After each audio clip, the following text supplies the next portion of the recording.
If you're standing on a dealer lot and an RV looks too clean, that's exactly when you need to slow down and check the right spots. In this video, we're going through 12 RV red flags that can turn into expensive repairs. Water damage clues, slide problems, roof neglect, sketchy paperwork, and more. No fluff, just what to look for in a quick walk around so you know when to walk away fast.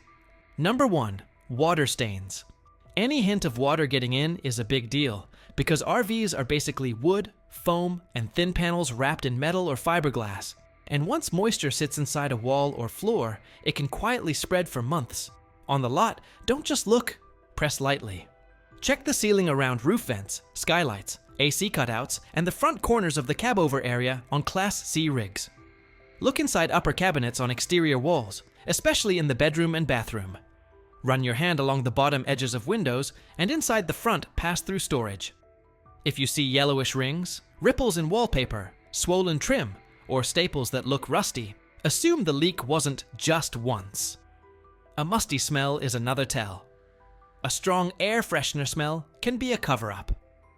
Walk the floor in socks if you can, and feel for spongy spots near the shower, the kitchen sink, the entry door, and under windows.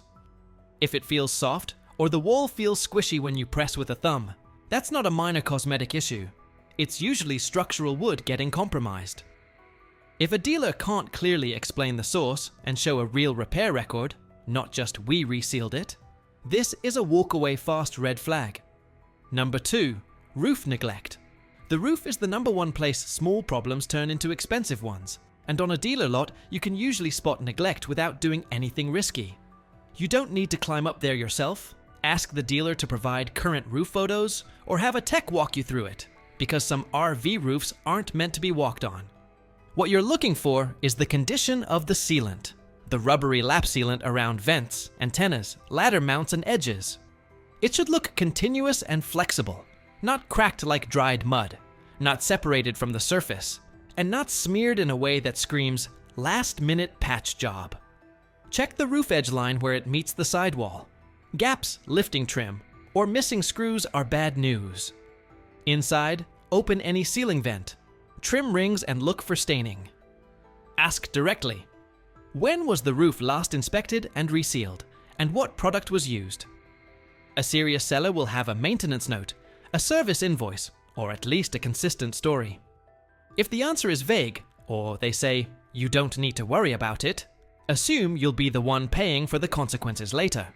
Number 3, wool bubbles. On many fiberglass-sided RVs, a major red flag is delamination, basically the fiberglass skin separating from the wool structure behind it, often because water got in and broke down the glue and wood. From a few steps away, sight down the sidewall at a low angle. You're looking for waves, bubbles, or a puffy look that changes with the light. Push gently with a flat hand. It should feel solid, not hollow or springy. Check around windows, marker lights, storage doors, and the front and rear corners where water intrusion often starts. Delamination usually isn't a simple re-glue it fix in the real world.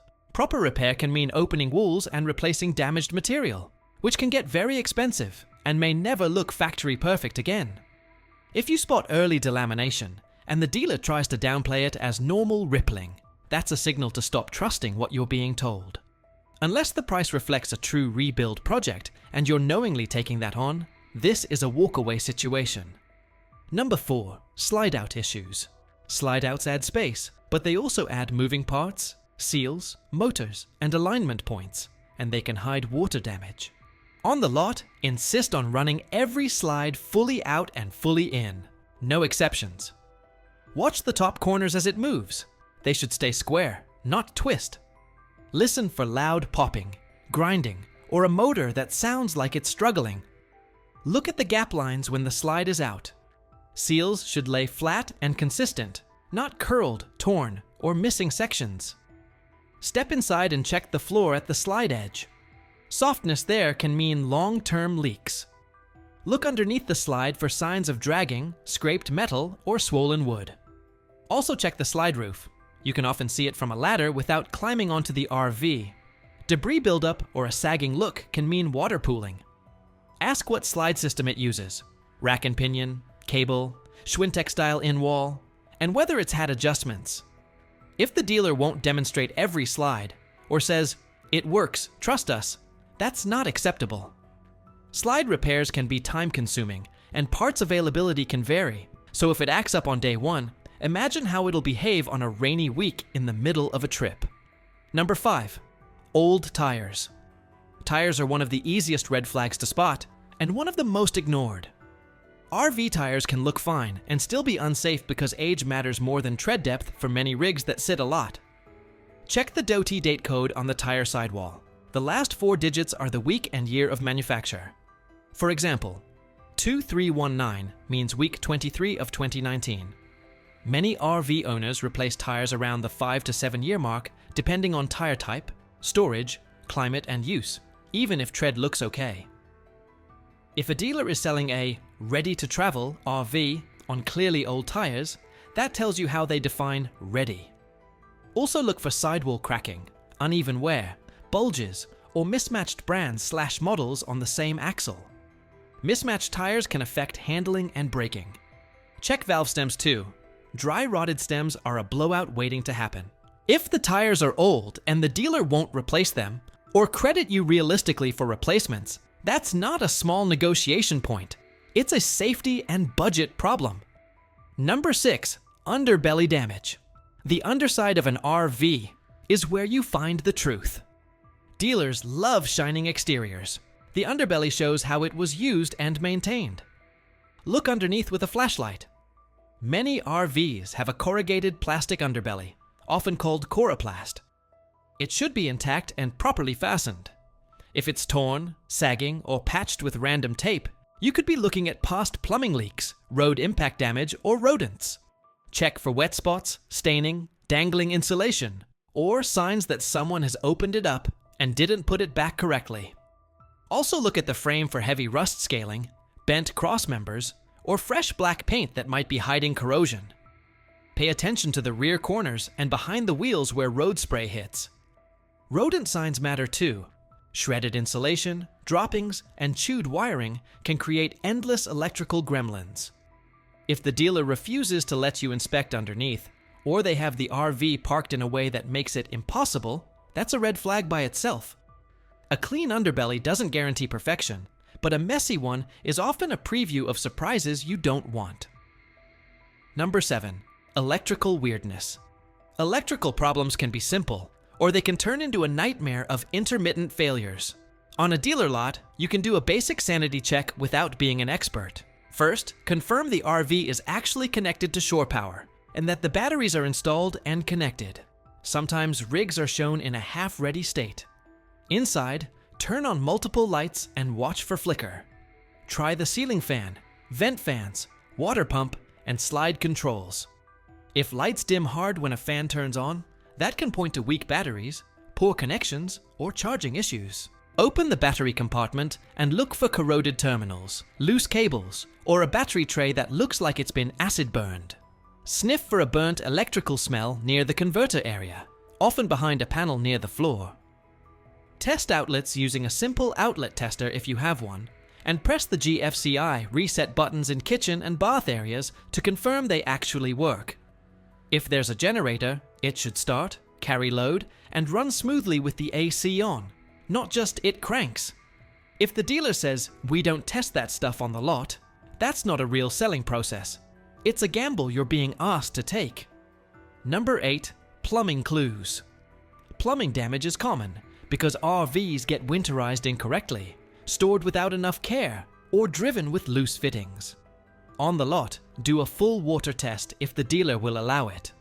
Hook up city water and check under sinks, behind the toilet, around the water heater area, and inside access panels for drips. Turn on the water pump too, with fresh tank water, and listen.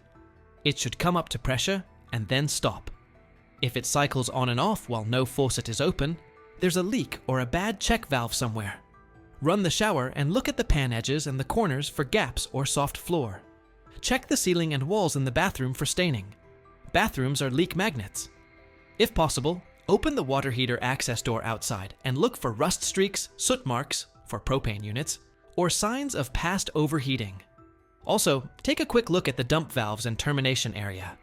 Heavy staining and crusty buildup can mean poor maintenance. If a dealer refuses a water test because we don't want to risk leaks, that's exactly why you need the test. The whole point is to discover leaks before money changes hands. Number 9. Appliances unproven. Fridges, air conditioners, furnaces, and water heaters are big-ticket items, and a lot of dealers quietly avoid proving they work. Don't accept, "It should be fine," or "We don't have time today." Insist on seeing each appliance run. For the RV fridge, you want it to switch modes properly, electric and propane if it's a dual-mode unit, and you want to feel it starting to cool. True performance takes time, but you can at least confirm it's operating and not throwing error codes. For the AC, listen for steady compressor sound and check airflow. For the furnace, confirm it ignites, blows hot air, and doesn't short cycle. Microwave, stove burners, and oven should light cleanly. Weak flame or soot can signal regulator issues. If the rig has auto leveling, run it. If it has a powered awning, extend and retract it fully and check for fabric tears and arm alignment. A classic red flag is the dealer promising, "We'll fix all that after you buy it." Once you sign, your leverage drops fast, and you can end up waiting weeks for service appointments.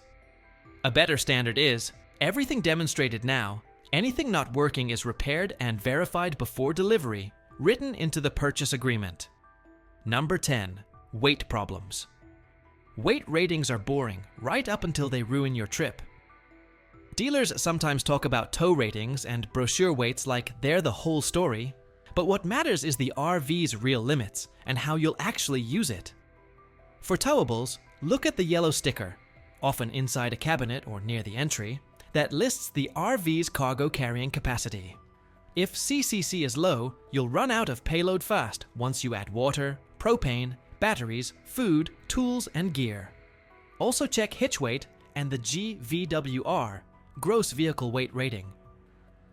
If a travel trailer's real hitch weight loaded will be high, your tow vehicle's payload becomes the limiting factor, not the tow rating in the brochure. For motorhomes, check the OCCC, occupant and cargo carrying capacity, and axle ratings. If the dealer brushes off weight talk with "people tow these with that truck all the time," that's not math, that's a sales line. A solid dealer can explain the numbers and help you match the RV to your tow vehicle or usage. If they won't, you risk buying something that's stressful to drive, hard on tires and brakes, and potentially unsafe when loaded. Number 11. Paperwork gaps. On a dealer lot, paperwork is part of the product. Missing, sloppy, or inconsistent documentation can signal bigger problems. Verify the VIN on the RV matches the paperwork exactly. For motorhomes, check the chassis VIN and the coach paperwork carefully. Ask for a vehicle history report if applicable, and ask directly if the title is clean, branded, salvage, or rebuilt. If it's a used rig, ask for service records, recall completion info, and manuals. A folder with receipts is a good sign. "We don't have anything" isn't always a deal breaker, but it raises the risk level. If it's new old stock, a new unit that's been sitting, ask when it was manufactured and how it was stored. Sitting for a long time can create battery, tire, seal, and appliance issues. Also, watch for dealer add-ons you didn't ask for that suddenly appear in the numbers. Paint protection, nitrogen, inspection fees, prep fees, documentation fees. Some fees are normal depending on location, but vague, stacked fees are a red flag. If the dealer won't give you a clear out-the-door price in writing, or if the numbers keep changing, treat that like a warning siren. Number 12, dealer pressure. Sometimes the biggest red flag isn't the RV. It's how the deal is being handled. If the dealer won't let you take your time, won't allow an independent RV inspection, or won't let you do a full walkthrough with all systems running, that's a sign they expect you to discover issues after you've paid. Another red flag is refusing to put promises in writing. "We'll replace the tires. We'll fix that slide. We'll seal the roof. We'll detail it again." If it's real, it can go on a "we owe" statement Or do build that both sides sign. Watch for financing pressure too, like pushing monthly payments without clearly stating the price, interest rate, and total cost. Be careful with extended warranties. Some are useful, but only if the coverage, exclusions, deductibles, and claim process are clear and you know where you can get service. If they try to rush a deposit to hold it while discouraging inspection or comparison shopping, that's a classic setup for buyer's regret. A solid dealer acts like the RV has nothing to hide. Transparent answers, working demos, clean paperwork, and zero games. When you see the opposite, avoidance, urgency, and vague promises, that's your cue to walk away fast and keep looking.